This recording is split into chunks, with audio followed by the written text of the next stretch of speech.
And now, Legal Perspective with Nick Clekis. Whether it's a sneaky puddle or a rogue banana peel, we've all had those slip and fall moments. But what do you do when that simple misstep leads to serious consequences? Helping us navigate this legal slippery slope is Nick Clekis, owner of Clekis Law Firm. Nick, great to have you back with us today. Hey, good to see you. And what is the slip and fall law in South Carolina?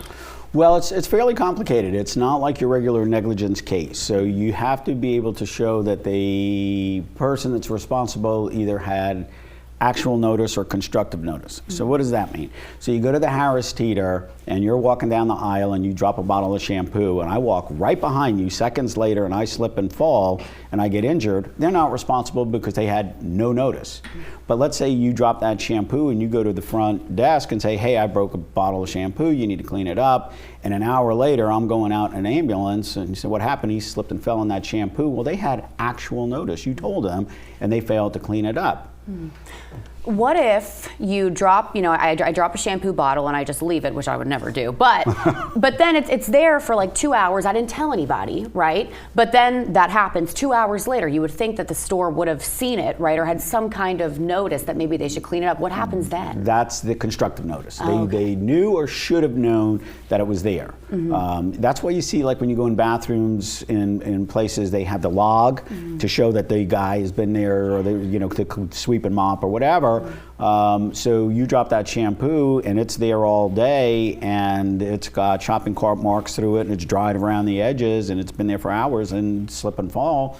They had constructive notice because it's been there long enough. They should have cleaned it up in a timely manner. This makes a lot more sense why we always see those yellow caution signs, even when it's not wet anymore, right? They are protecting themselves. What are the most common defenses that you see against slip and fall injuries? Well, the main one is open and obvious. So if you're at a merchant's facility and they have a big yellow speed bump in the parking lot and you trip on it, the defense is, you should have seen it. It's open and obvious. It's the minor imperfections that are imperceptible to the brain that are oftentimes more dangerous because you don't really notice them. Late at night, walking downtown, slate sidewalks, 2 inches raised, and you don't see it and you trip and fall. That's responsibility. Do you see a lot of lawsuits come through from people walking downtown and slipping and falling? Yeah, the slate sidewalks are a problem. Sometimes you have the trees growing the roots up and they're uneven and they're hard to walk on when they're level, much less when they're not level, and so those are a big problem.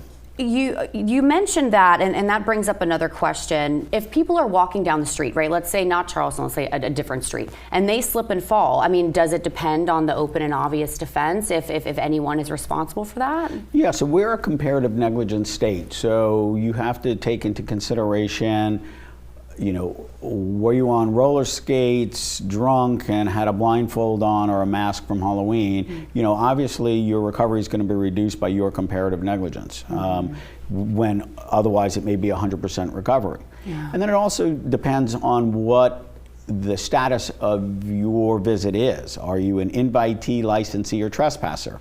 Trespassers have no rights. Yeah. Invitees, while you would think that'd be somebody that was invited to your house, invitees are actually people that are asked to come to benefit the merchant. And licensees are people that you do invite to your house to say, hey, you've got a license to come to a party at my house. And there's all different standards of care. I feel like we just barely scratched the surface on everything slip and fall. And so if people find themselves in that situation or want to learn more about it, where can they go? 843-9-MILLION. 843-9-MILLION and Clekis.com. That's right. Awesome, Nick. Great to have you with us Great. as always. Thanks for having me. We're back after this. This has been Legal Perspective with Nick Clekis.